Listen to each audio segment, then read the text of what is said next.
Reforming Heart, hari ke-20. Renungan ini diambil dari website pemuda.stemi.id. Tema renungan hari ini adalah Goliat.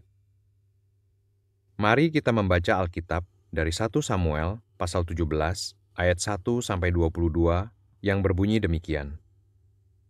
Goliat menantang tentara Israel. Orang Filistin mengumpulkan tentaranya untuk berperang. Mereka berkumpul di Soko yang di tanah Yudea dan berkemah antara Soko dan Azeka di Efes Damim. Saul dan orang-orang Israel juga berkumpul dan berkemah di lembah Tarbantin. Mereka mengatur barisan perangnya berhadapan dengan orang Filistin.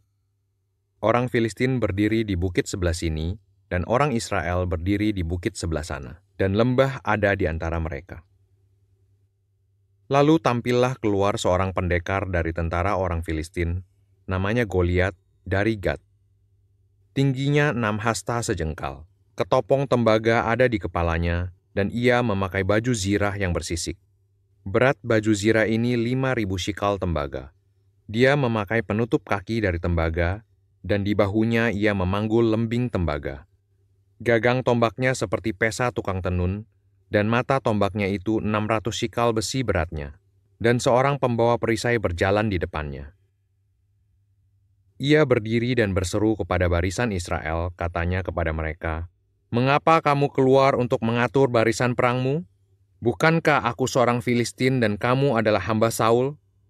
Pilihlah bagimu seorang, dan biarlah ia turun mendapatkan daku. Jika ia dapat berperang melawan aku dan mengalahkan aku, maka kami akan menjadi hambamu. Tetapi jika aku dapat mengungguli dia dan mengalahkannya, maka kamu akan menjadi hamba kami dan takluk kepada kami." Pula kata orang Filistin itu, "Aku menantang hari ini barisan Israel. Berikanlah kepadaku seorang, supaya kami berperang seorang lawan seorang." Ketika Saul dan segenap orang Israel mendengar perkataan orang Filistin itu, maka cemaslah hati mereka dan sangat ketakutan. Daud tiba di medan pertempuran. Daud adalah anak seorang dari Efrata, dari Betlehem Yehuda, yang bernama Isai. Isai mempunyai 8 anak laki-laki. Pada zaman Saul, orang itu telah tua dan lanjut usianya. Ketiga anak Isai yang besar-besar telah pergi berperang mengikuti Saul. Nama ketiga anaknya yang pergi berperang itu ialah Eliab, anak sulung, anak yang kedua ialah Abinadab, dan anak yang ketiga adalah Syama. Daudlah yang bungsu. Jadi ketiga anak yang besar-besar itu pergi mengikuti Saul. Tetapi Daud selalu pulang daripada Saul untuk menggembalakan domba ayahnya di Betlehem. Orang Filistin itu maju mendekat pada pagi hari dan pada petang hari. Demikianlah ia tampil ke depan 40 hari lamanya. Isai berkata kepada Daud anaknya, "Ambillah untuk kakak-kakakmu bertih gandum ini seeva dan roti yang 10 ini. Bawalah cepat-cepat ke perkemahan kepada kakak-kakakmu. Dan baiklah sampaikan keju yang 10 ini kepada kepala pasukan 1.000. Tengoklah apakah kakak-kakakmu selamat dan bawalah pulang suatu tanda dari mereka." Saul dan mereka itu dan semua orang Israel ada di lembah Tarbantin, tengah berperang melawan orang Filistin.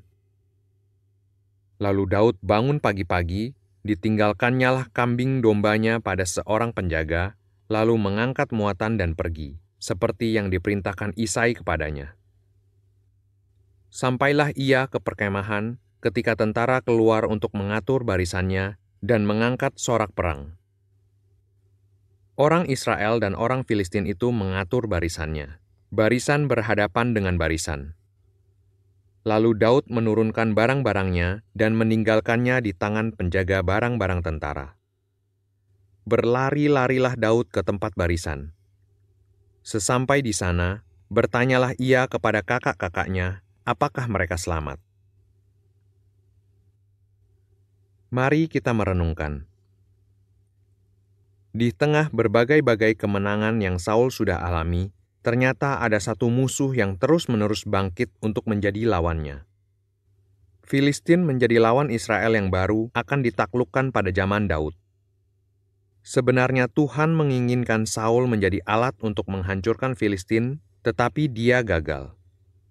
Dia tidak mau menunggu Samuel datang untuk memberikan petunjuk ketika pertempuran pertamanya dengan orang Filistin terjadi. Maka dia pun gagal menang mutlak atas Filistin. Pertempuran kedua, ketiga, dan seterusnya, Saul kembali gagal karena dia malah mengusir panglima muda yang dia miliki, yaitu Daud. Bahkan akhirnya Saul harus mati di tangan orang Filistin. Daud yang begitu sukses malah dianggap sebagai ancaman oleh Saul. Dengan tidak adanya Daud karena Saul mengusirnya, maka Saul kehilangan kekuatan yang begitu besar. Inilah kebodohan pemimpin yang paranoid seperti Saul, mengusir kawan yang lebih berbakat dari dirinya, sehingga akhirnya dia harus membayar kebodohan ini dengan nyawanya sendiri. Pada bacaan kita hari ini, Israel mulai terdesak oleh Filistin. Ayat 1 mengatakan bahwa Filistin mulai mendesak Israel sampai sejauh daerah Soko di Yehuda. Menurut pemetaan kekuatan pada zaman itu, Filistin telah masuk ke dalam daerah Israel hingga lebih dari 20 km. Kesulitan makin bertambah bagi Israel karena mereka harus menghadapi seorang tentara musuh yang benar-benar membuat mereka takut. Musuh itu adalah seorang bernama Goliat. Goliat adalah seorang yang sangat menakutkan. Tingginya hampir 3 meter.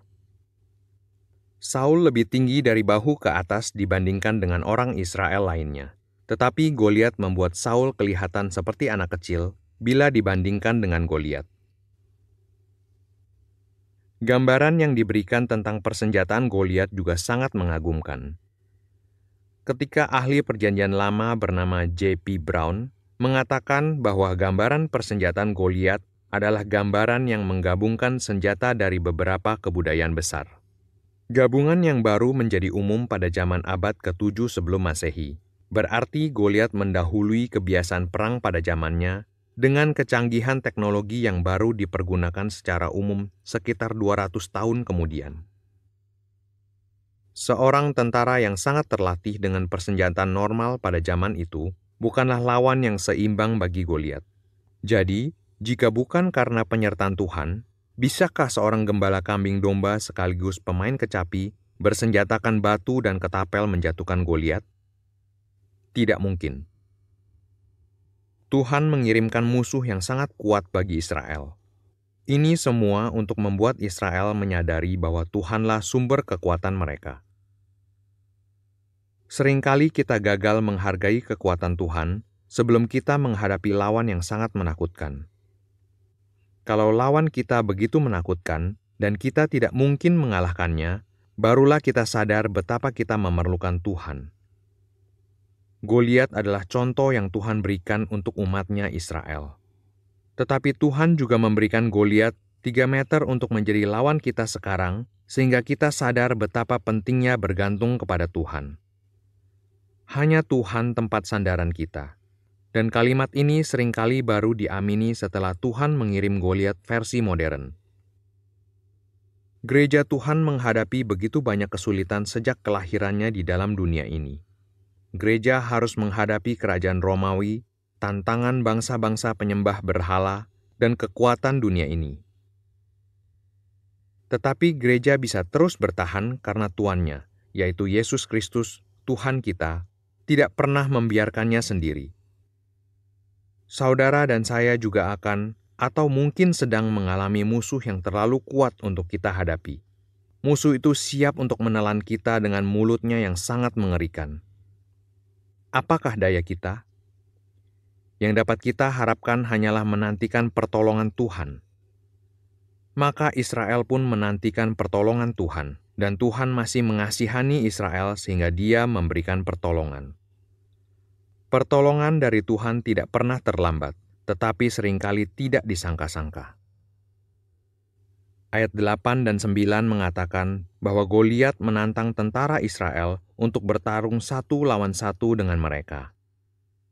Siapakah yang akan maju? Tidak ada seorang pun. Semua tentara itu sangat ketakutan melihat Goliat. Tetapi Tuhan mengutus calon raja Israel, yaitu Daud. Siapakah yang menyangka bahwa anak muda ini adalah calon Raja Israel? Tetapi Tuhan ingin memperkenalkan Daud ke seluruh Israel dengan mendatangkan dia ke tempat perkemahan.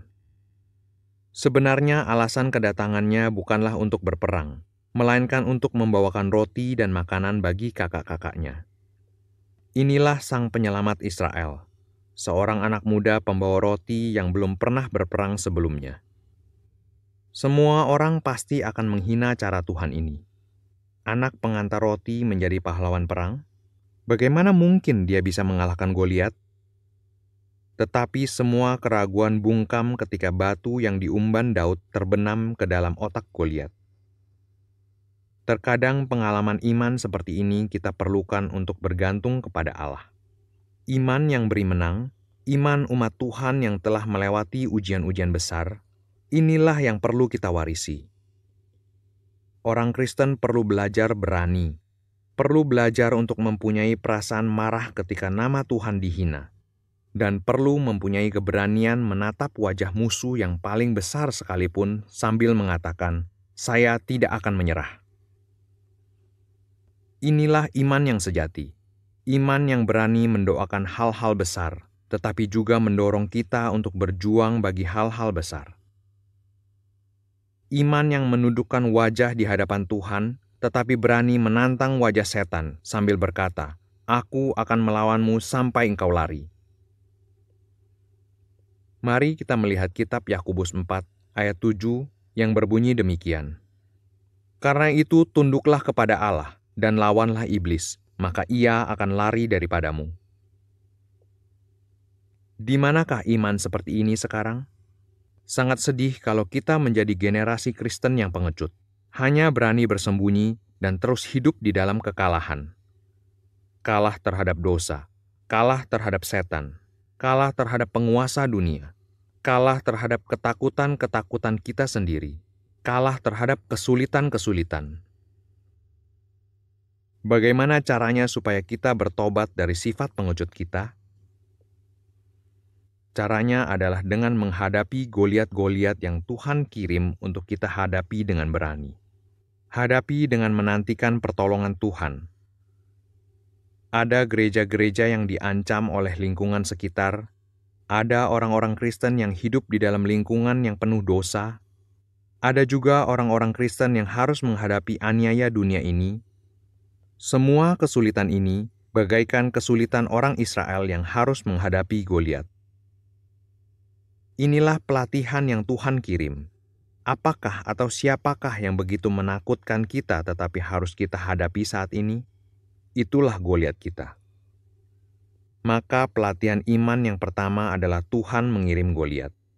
Lalu pelatihan iman yang berikutnya adalah Tuhan membebaskan dari Goliat tersebut dengan cara yang sangat tidak disangka. Itulah sebabnya Yakobus pasal 4 ayat 7 mengatakan, tunduklah kepada Allah. Tunduk dulu kepada Allah, baru bisa melawan iblis. Jika kita tidak pernah tunduk kepada Allah, kita akan dikunyah habis oleh iblis. Iblis bukan lawan yang enteng. Dia lebih mengerikan dari ribuan Goliat. Beranikah kita menantang iblis? Tidak mungkin. Iblis akan genggam leher kita dan membanting kita ke dalam lumpur dosa. Karena itu, tunduklah kepada Allah. Orang-orang Kristen yang masih main kuasa gelap, tidak sadarkah iblis sedang menyeretmu ke neraka untuk dibakar di sana bersama-sama dia? Orang Kristen yang terus hidup di dalam dosa, kapan engkau bisa bangkit untuk menang? Mengapa terus hidup di dalam kekalahan dosa? Seks, uang, alkohol, rokok, obat-obatan, kesenangan-kesenangan yang menjadi candu, sampai kapan semua ini terus menjadi penguasa yang menundukkan kepala kita di bawah injakan kaki mereka? Sampai kapan kita mau diperbudak, hai orang-orang bodoh? Bangkit, tunduklah kepada Allah dan lawanlah iblis. Tunduklah kepada Allah dan kita akan melihat Daud yang Tuhan utus untuk memenggal kepala Goliat. Seorang gembala domba muda yang hanya bertugas mengantar roti pun dapat Tuhan bangkitkan untuk membuat setan lari terbirit-birit dan memberikan kita kemenangan. Mari belajar tunduk kepada Allah. tinggalkan dosa-dosa kita, dan nantikan keselamatan yang dari Dia.